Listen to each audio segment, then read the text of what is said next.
Hello， 大家好，我是南哥，今天给大家分享一道家常菜——豉汁蒸鱼腩。选用新鲜的草鱼腩，草鱼的腹部这块肉，这是鱼的精华部位。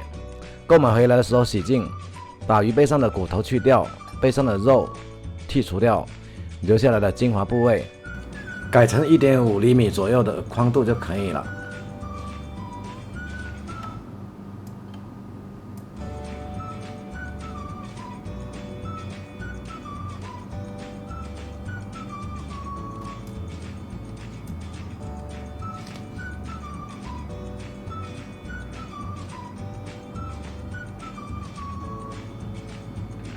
准备生姜适量，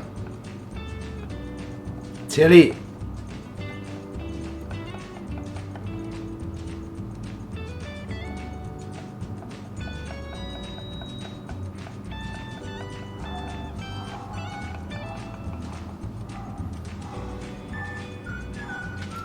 准备蒜头少许，拍散剁碎。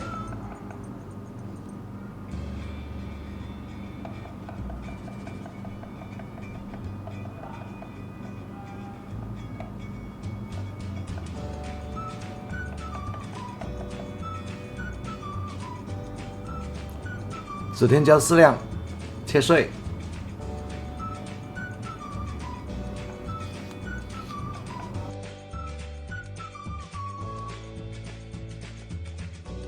豆豉洗净之后剁碎。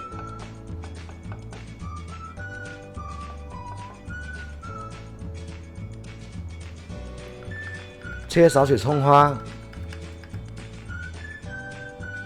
放入碗中，加入适量的花生油。蚝油1大勺，鸡粉1小勺，加入适量的生粉，生抽适量，搅拌均匀。将鱼腩放入准备好的调料碗中，搅拌均匀，腌制10分钟左右。把腌制好的鱼腩摆入碟中。